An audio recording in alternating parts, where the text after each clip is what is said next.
और ये जो एक लड़की है जो दुनिया भर का आरोप लगा रही है कि मुझको नन बना रहे हैं, तुम आते काहे को हमारे कॉन्वेंट में? जाओ ना अपने गुरुकुल में जाकर के वहां नर्सिंग सीखो करके।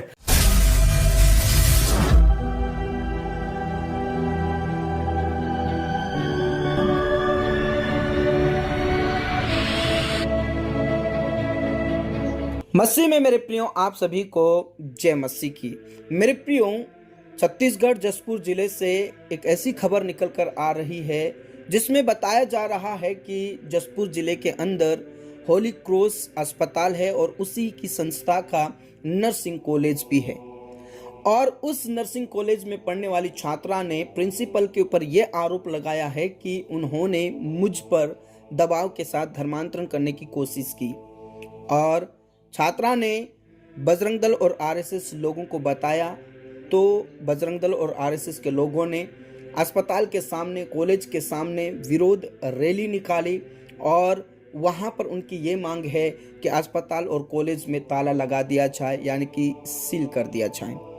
इस बात को लेकर मसीह समाज चुप नहीं रहे, उन्होंने भी बहुत बड़ी रैली निकाली, हजारों की संख्याओं में रैली निकाली और उन्होंने कहा कि जो प्रिंसिपल है वो निर्दोष है, अस्पताल में इलाज किया जाता है ना कि धर्मांतरण, कॉलेज में पढ़ाया जाता है ना कि धर्मांतरण। इस प्रकार का उन्होंने हजारों की संख्याओं में विरोध रैली निकाली। इस बात को लेकर छत्तीसगढ़ क्रिश्चियन फोरम के जो अध्यक्ष हैं पन्नालाल जी, जो कि हमेशा से मसीह समाज के लिए खड़े होते हैं, उन्होंने सचमुच में ऐसा फटकार लगाई कि आप हैरान हो जाओगे। मेरे प्रियो, इस वीडियो को ज़्यादा से ज़्यादा शेयर कीजिए और हम में से हर एक जन को इस प्रभु के दास के समान हमें बनना होगा। आइए हम इस वीडियो क्लिप को देखें कि बीजेपी की सरकार को और उन लोगों को जो आरोप लगा रहे हैं उनको किस प्रकार फटकारा है, किस प्रकार मुंह तोड़ जवाब दिया है। और इस वीडियो को हम सब मिलकर देखते हैं। कुनकुरी में इतने हमले हंगामा करके हम उसको समझ नहीं आ रहा है कि हमारे मुख्यमंत्री जी क्या करना चाह रहे हैं। माननीय मुख्यमंत्री जी, अब आप हर 8 दिन में कुनकुरी पहुंच जाते हो, आप कुनकुरी के मुख्यमंत्री नहीं हो, इस बात का आप ध्यान रखिए। और ईसाई समाज बहुत ध्यान से आपको देख रहा है और हम भर्त्सना करते हैं कि आपने ईसाई भारत छोड़ो के अभियान को जो वहां संरक्षण दे रहे हो और जो गैर संवैधानिक काम वो लोग करके बोल रहे हैं ईसाई भारत छोड़ो, ये कौन सा संविधान के तहत आता है कि ईसाई भारत छोड़ेंगे? ध्यान रखिएगा मेरी बात का। ईसाई भारत छोड़ो छोड़ो करते हुए कहीं कुर्सी नहीं छूट जाए। आप पूरे प्रदेश के मुख्यमंत्री हैं, आपको हर एक चीज को देखना है, हर एक समाज को संभालना है। अगर नहीं संभालते हैं तो कृपया करके आप अपना कुनकुरी का संभालिए। बाकी संभालने के लिए हम जाकर के मोदी जी और शाह जी को बोलेंगे कि सर यहां पर एक ऐसा मुख्यमंत्री हमको दीजिए जो कि पूरे प्रदेश को संभाल सके। ये हर 8 दिन में जाकर के वहां बैठ जाते हैं, ईसाइयों को भारत छोड़ो करते हैं। और अभी इनने भी एक रैली वहां पे निकाली थी जिससे मुश्किल से लोग आए थे, उसके जवाबी रैली में आज हमारी ईसाई समाज को आप देख लीजिए। इस किस्म से समाजों को लड़ाना बंद करे ये सरकार। और मैं पुलिस को भी एक चेतावनी दे रहा हूं, आप हर छोटी बात पे उठा करके धर्मांतरण का आरोप लगा करके बंद कर देते हैं हमारे लोगों को। हम लोग कुछ नहीं बोलते हैं क्योंकि हम सहनशील हैं, पर अब हमारा घड़ा भरता जा रहा है, हमारे सहने की भी शक्ति समाप्त हो गई है। हम व्यक्तिगत केस लाएंगे। जिस भी थानेदार ने ऐसा बगैर तफ्तीश किए, बगैर पता लगाए अगर फिर से किसी धर्मांतरण में केस लगा तो आपका केस सुप्रीम कोर्ट में रहेगा और व्यक्तिगत नाम पे रहेगा, ये मैं आपको आश्वासन देता हूं।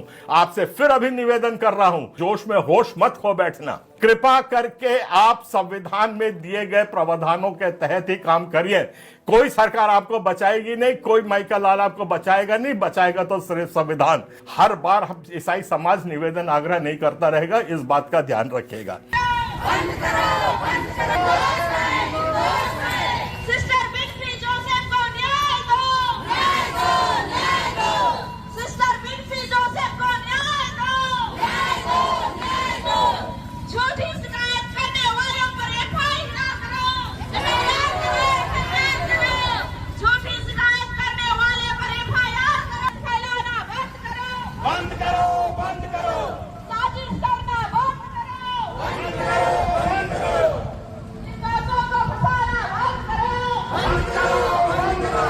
तो एक लड़की है जो दुनिया भर का आरोप लगा रही है कि मुझको नन बना रहे हैं, तुम आते काहे को हमारे कॉन्वेंट में? जाओ ना अपने गुरुकुल में जाकर के वहां नर्सिंग सीखो करके, वहां तो लाइन लंबी लंबी लगा करके आप आते हो कि नहीं हमको एडमिशन दे दो, इससे फोन उससे फोन, और उसके बाद आ जाकर के आपने हमारे प्रिंसिपल के अगेंस्ट वहां पे आप बता रहे हो कि नन बना रहे। तुमको नन बनाने का कुछ मालूम भी है कैसे बनती है? कोई तुम जैसों को कोई नन नहीं बनाता है यहाँ पे। बचपन से जो अपने जीवन को परमेश्वर को समर्पित करते हैं खाली वही नन बन सकते हैं, बाकी कोई ऐरा गैरा नथु खैरा ऐसे आकर के नन बन जाए या फादर बन जाए नहीं बन सकता है। उप मुख्यमंत्री का पुतला जल चुका है, बाकी समाजों में भी बहुत रोष है और हमारा भी गुस्सा आज बहुत ज्यादा हो गया है इस किस्म के झूठे आरोप झेलते झेलते। इस बात का ध्यान रखेंगे। और आप हर बार घोषणा करते हैं कि 4 इंजन की सरकार है, 4 इंजन की सरकार है, 2 इंजन दिल्ली से आए हैं, 2 इंजन अपने छत्तीसगढ़ से। ध्यान रखिएगा आपके इंजन ही इंजन ना रह जाए, पता चला सारे डब्बे निकल गए तो खाली इंजन की सरकार आप चलाते रहिएगा, डब्बों के लिए हम कोई दूसरा इंजन ढूंढ लेंगे। छत्तीसगढ़ प्रदेश में आप थोड़ी शांति स्थापित करने की कोशिश करिए, एक को मां एक को मौसी करने की कोशिश मत करिए। आपके लिए सारे समाज एक जैसे हैं। अगर आप इतना प्रेम और भाईचारा दे सकते हैं तो जरूर दीजिए, यही हम आपसे आग्रह कर सकते हैं। मेरे प्रिय, जिस प्रकार आपने इस वीडियो क्लिप को देखा, सबसे पहले तो पन्नालाल जी को, प्रभु के दास को मैं सैल्यूट करना चाहता हूं। मेरे प्रियो, हमेशा से वे मसीह समाज के साथ खड़े रहते हैं और हमेशा से जब भी मैं इनके वीडियोस देखता हूं तो उन्होंने हमेशा से यही कहा कि हम मसीही समाज को एक साथ मिलकर रहना होगा, एक संगठन, एक यूनिटी बनाकर रहना होगा, हमें इधर उधर नहीं भागना है। ये हमेशा से सिखाते आए हैं और मेरे प्रियो, इनका यही प्रयास है कि हम जितने भी मसीह समाज हैं एक साथ मिलकर प्रभु की सेवा करें। मेरे प्रियो, जो होली क्रॉस अस्पताल है, जो नर्सिंग कॉलेज है, उसके बारे में थोड़ी सी मैं जानकारी बताना चाहता हूँ। बताया जाता है कि जशपुर जिले में आसपास कहीं पर भी अस्पताल नहीं था, लोग बहुत ज़्यादा परेशान रहते थे और उस समय में यह संस्था आई और वहाँ पर अस्पताल को खड़ा किया और लोगों ने वहाँ पर बीमारी से ठीक हुए। मतलब जो होली क्रॉस अस्पताल है उनकी बहुत अच्छी सेवकाई है। उसके बाद उन्होंने नर्सिंग कॉलेज की स्थापना की, जहाँ से कई सैकड़ों बच्चे पढ़कर जगह जगह सेवाएं दे रहे हैं, देश विदेशों में सेवा दे रहे हैं, इस प्रकार की खबर आ रही है।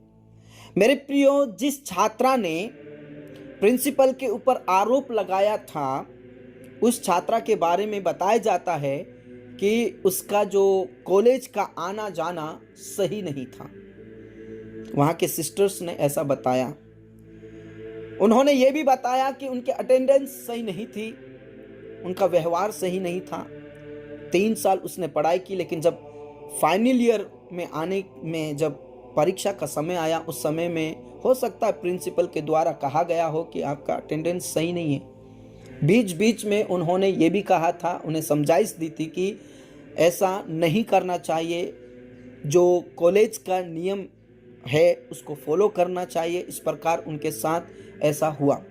मेरे प्रियो, इस छात्रा ने प्रिंसिपल के ऊपर यह आरोप लगाया कि इन्होंने मुझ पर दबाव डालकर धर्मांतरण करने की कोशिश की और ये बात उसने जो आरएसएस और बजरंग दल के लोग हैं उनको बताया। और आप जानते हैं आरएसएस और बजरंग दल के पास कोई काम धंधा नहीं है, जहां पर अच्छा काम हो रहा है उसको बंद करने की कोशिश करते हैं। मेरे प्रियो, जशपुर जिले के आसपास कोई अस्पताल नहीं था, कॉलेजेस नहीं थे, और जब ये संस्था आई और वहाँ पर कॉलेज की स्थापना की, अस्पताल की स्थापना की, लोग आशीषित हुए, यानी कि लोगों ने बहुत तरक्की की, बहुत वहाँ पर काम शुरू हुआ।